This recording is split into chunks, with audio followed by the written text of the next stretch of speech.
સુંદર રચના જો છે તો એક દીકરી, અને એ દીકરીની સૌથી વાલી વ્યક્તિ એટલે એના પિતા, અને પિતાના કાળજાનો કટકો એટલે એની દીકરી. દીકરો ગમે એટલો મોટો થઈ જાય ને તો પણ એ બાપનો બાપ નથી બની શકતો, પણ દીકરી થોડી મોટી થઈ જાય ને તો એ બાપની માં બની જાય છે, એ બાપની માં બની જાય છે.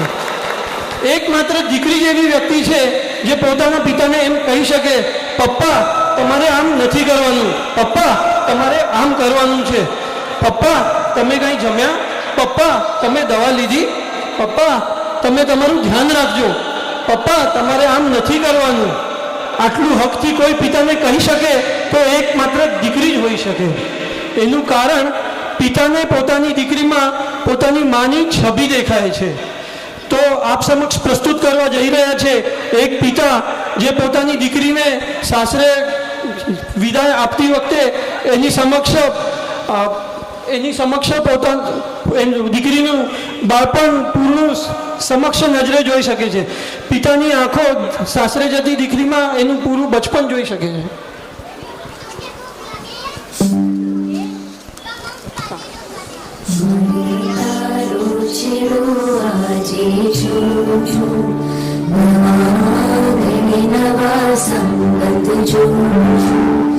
आशीष देता मुझे तू निहारजे, मेरा मारा बापाने संभाळजे.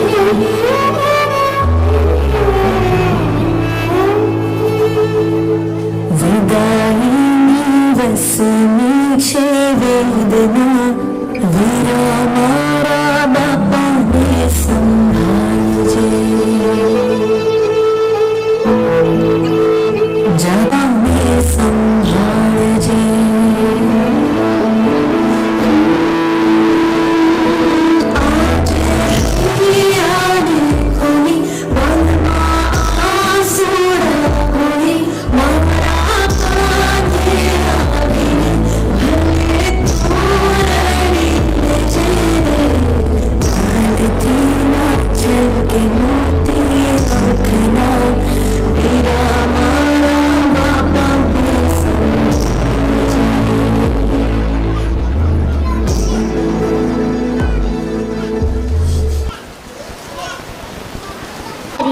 જન્મી હતી દીકરી બનીને, રાખ્યું તમે દિલના ટુકડાને જેમ, જીદ હોય કે લાડ પૂરા કરે ફરિશ્તાની જેમ.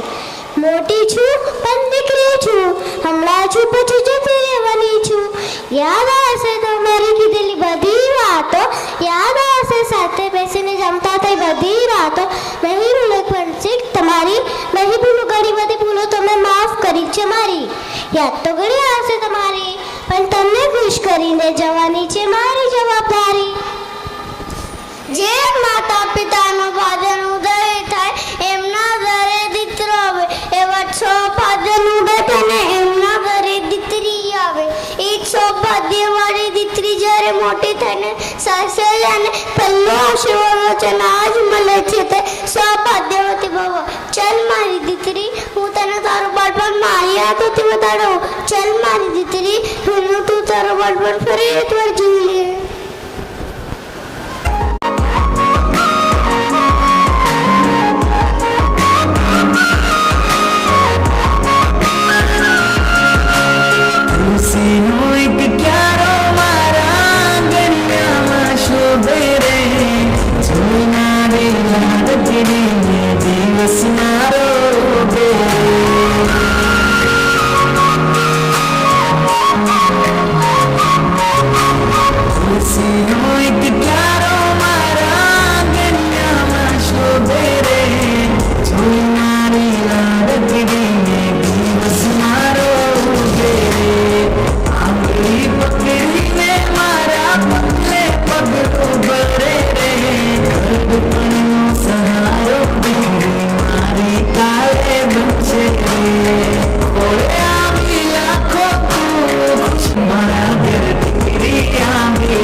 મારા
પપ્પા તમે આંખની પાપડ ચમચો ડરું પછી હું ચાનું પપ્પા પાત મેં આપ્યા જીવનના એ જ ખરું બનવાનું પપ્પા આ બધી બતાવી જોજો નિજાન ક્યાં છે નાનો પપ્પા ખીજાવું શિખામણ બધું ચાચડામાં યાદ કરી લઉં ચાનું પપ્પા તમે જ જી માની દુનિયા તમને જ ઈશ્વર માનું પપ્પા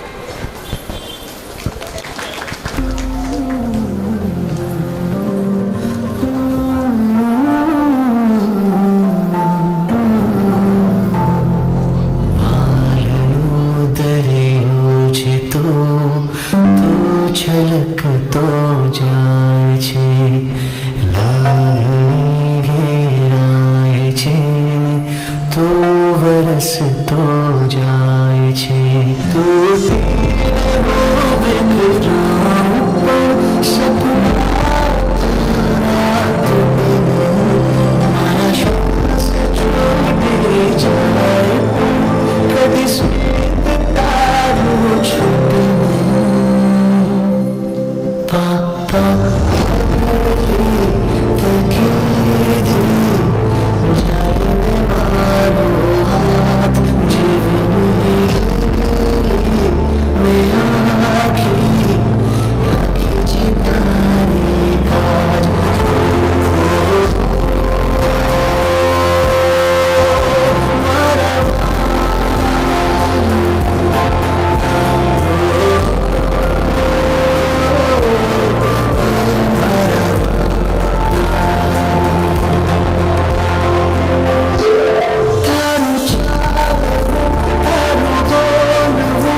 સૂર્ય પર ઝાંખા પડી જાય છે ખુદ સૂર્યના આંગળી જો દીકરીનું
तेरे लाडली मैं रहूंगी, तेरे लाडली मैं कितनी भी दूर तो से मैं चाहे रहूं.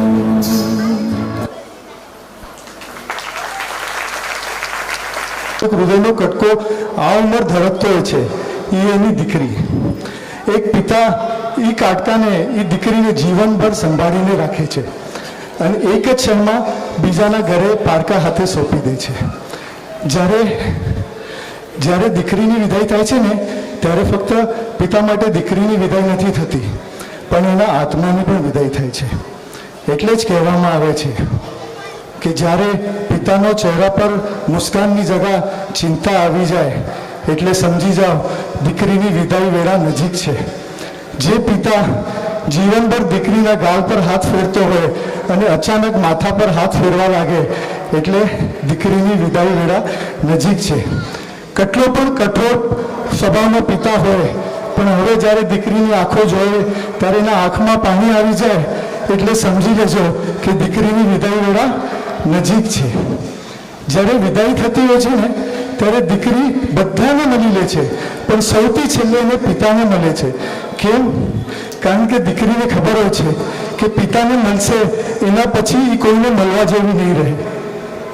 જ્યારે એ દીકરી છેલ્લી વાર પિતાને મળે છે ને ત્યારે એને એક જ ફરિયાદ હોય છે કે દીકરીને પિતાથી એક જ ફરિયાદ હોય છે કે પપ્પા મેં એવી શું ફરમાઈશ કરી તમારા પાસેથી? ક્યારેક માંગ્યો હશે કોઈ રમકડો, કાં ક્યારેક માંગી હશે કોઈ ઢીંગલી. આજે તમે પોતાના ઢીંગલીને જ બીજાના ઘરે વિદાય આપો છો. ત્યારે પપ્પાએ એને જવાબ આપ્યો કે આ તો દુનિયાનું દસ્તુર છે, બાકી ઢીંગલી શું, તારા માટે તો આખો સંસારો નિછાવર કરી નાખીશ. દુનિયાના દસ્તુરના લીધે આજે હું મારી ભાગ્યની લક્ષ્મી કોઈના ઘરની ગૃહલક્ષ્મી બનાવવા માટે આપું છું. અને એકવાર જ્યારે પિતાને બખ ભરે છે એ એક જ ક્ષણ પુરુષના જીવનમાં એવી હોય છે જ્યારે પિતાને માતૃત્વનો અનુભવ થાય છે. Thank you.